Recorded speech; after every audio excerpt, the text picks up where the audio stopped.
찬송가 270장입니다.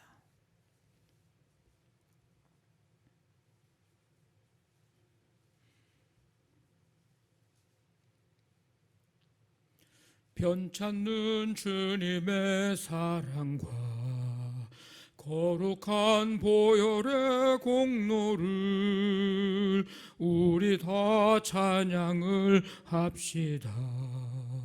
주님을 만나볼 때까지 예수는 우리를 깨끗게 하시는 주시니 그의 피 우리를 눈보다 더 희게 하셨네. 우리를 깨끗게 한 피는 무궁한 생명의 물일세. 생명의 구원을 받은 자 하나님 찬양을 합시다.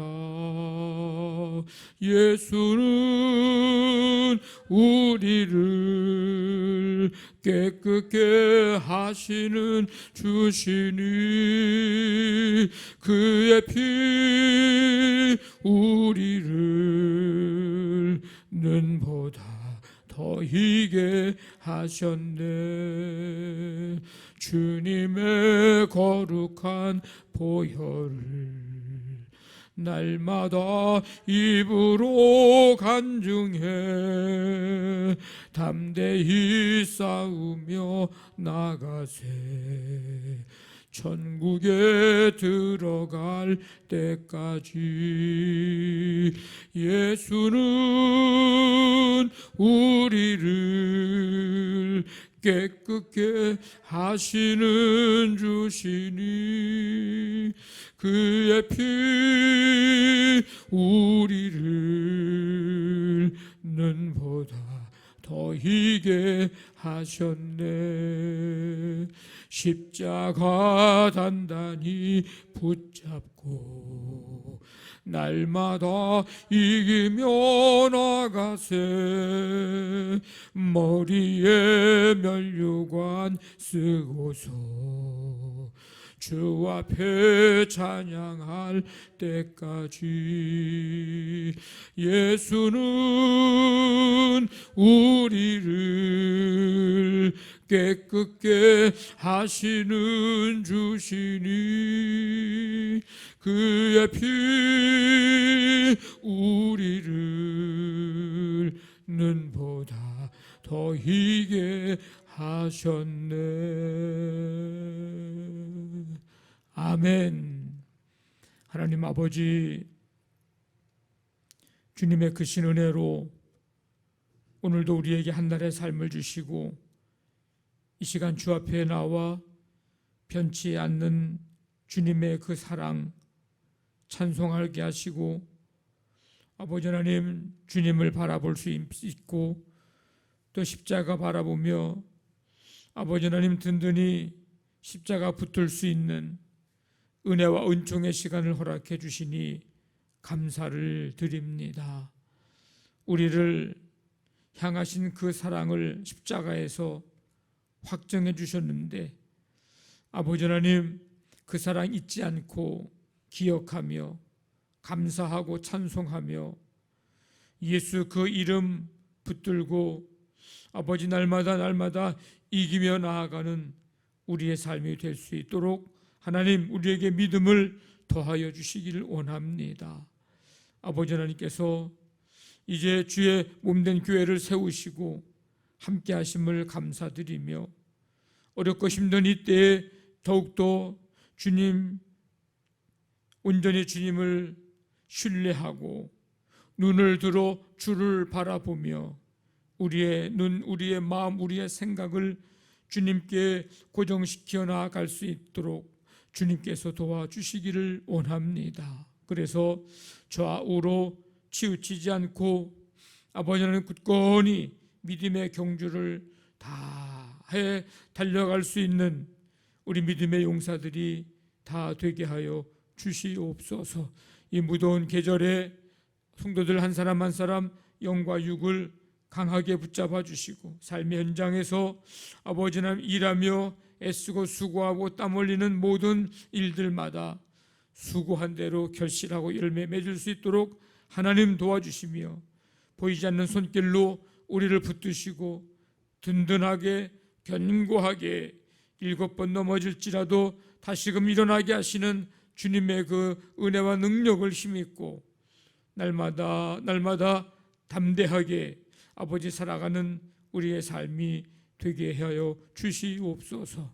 아버지 하나님, 우리의 삶뿐만 아니라 우리의 가정, 우리의 또 이웃, 우리 지역, 이 민족, 세계 열방에까지 하나님 나라 이루어갈 수 있게 도와주시어서 하나님의 뜻이 이루어지고 하나님의 공의와 정의가 이루어지며 우상 숭배하는 모든 마음들과 교만과 아버지 하나님 우리의 모든 탐욕들과 죄악의 모습들을 아버지 하나님 다 이제 회개하고 주께로 돌아오며 아버지 주님 품에 온전히 아버지 하나님이 안기는 열방의 백성들이 다 되도록 하나님 역사해 주시옵소서.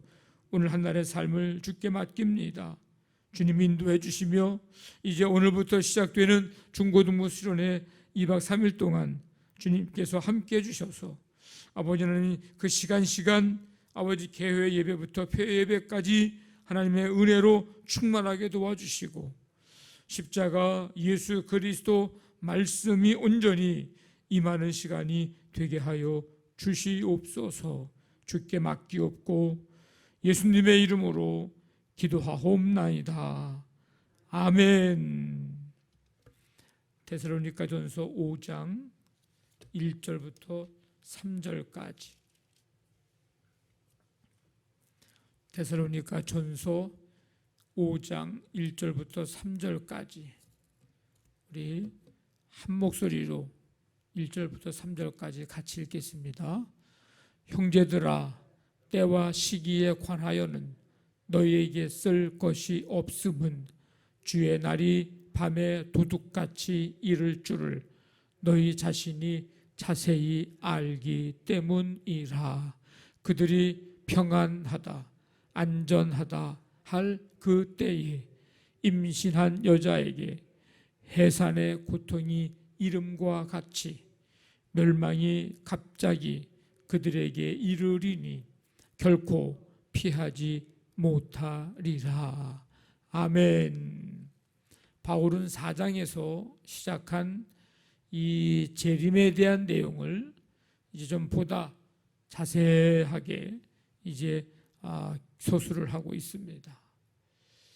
이 데살로니가 성도들에게 예수님의 이 재림 시기에 대해서 언급을 하면서 재림을 기다리는 주님 다시 오심을 기다리는 성도들의 바람직한 삶의 자세, 그게 뭐냐 하는 것에 대해서 이제 가르쳐주고 있는데 1, 2절 보니까 때와 시기에 관해서는 너에게 쓸 것이 없다. 주의 날이 밤에 도둑같이 이를 줄을 너희 자신이 자세히 알기 때문이라. 형제들아 이렇게 이제 부르면서 자세하게 잘 가르쳐 주는 거죠. 때와 시기, 이 때, 시기 뭐 같은 단어입니다. 같은 뜻인데 쓸 것이 없다. 왜냐? 이미 예수님의 재림이 예고 없이 임할 것이라는 사실을 바울이 충분히 전했기 때문입니다. 당시 많은 그 논의들이 있었는데 다소 이 혼란스러운 상황도 이제 벌어지고 있었는데 예수님의 재림이 곧 임한다. 임박한 재림론. 그래서 생업을 포기하고 예수님이 곧 오시는데 뭐 일을 해서는 뭐 하는가. 그래서 생업을 포기하고 그냥 주님 오실 날만을 기다리는 그런 사람들이 이 당시에도 있었던 것 같습니다. 우리나라도 언제 주님이 오신다, 언제 예수님이 오신다 뭐 이래서 한참 혼란스러웠던 때도 있고, 또 지금 이단에서는 이런 얘기를 하면서 14만 4천 명이 채워진다. 근데 자기네들 숫자는 이미 넘었거든요. 근데 주님이 안 오셨어요. 그러니까 이제 또 다른 얘기를 또 해가면서 여전히 그런 잘못된 종말론에 대해서 가르치면서 여전히 사람들을 유혹하고 미혹하는 이제 그런 이단과 사이비가 아직도 이제 존재하고 있는 겁니다. 어쨌든 간에 그러다 보니까는 가정도 버리고 학교도 버리고 다 버리고서 자기들만의 어떤 그런 장소, 그런 모임 이런 것을 이제 갖게 되는 부작용이 이제 나타나기 시작을 하고, 지금도 가끔 가다가 뉴스에 보거나 유튜브나 이런 데 보면 CBS 방송국 앞에서 자기들끼리 시위를 하는 거죠. 왜냐? 거기 방송에서 이제 잘못됐다는 것을 자꾸 이야기하니까 방송하지 못하도록 시위를 하는 겁니다. 자기들의 잘못된 것은 모르고 잘못됐다고 가르쳐주는 자들이 잘못됐다고 얘기를 하고 있으니 아직도 정신을 못 차리고 있는 이제 그런 사람들입니다. 만약에 예수님이 2022년 지금 이제 7월이니까 2022년 추석 전에 예수님이 올 거다. 그렇게 알려준다면, 시기가 정해졌다면 코로나고 뭐고 지금 아마 추석 전날까지는 실컷 아주 그냥 놀러 다니고 있는 돈 다 쓰고 그러면서 아주 그냥 그렇게 살 거예요. 주일을 아마 교회도 안 올 거예요. 이번 주 주일부터 추석 전까지는 교회 안 올 거라고. 그리고 추석 전날 예수님이 오신다고 하는 그 전날에 이제 마음을 가다듬고 내일 주님 오시니까 주님을 맞이해야지 하고서 그날 이제 주님을 맞을 준비하고 있을 겁니다. 백발백중 이건 뻔해요. 지금부터 주님 오실 준비하니까 하면서 맨날 교회 와서 철야기도 하고 맨날 저녁마다 아침마다 밤낮으로 교회 와서 기도하고 그럴 사람은 한 사람도 없을 거예요.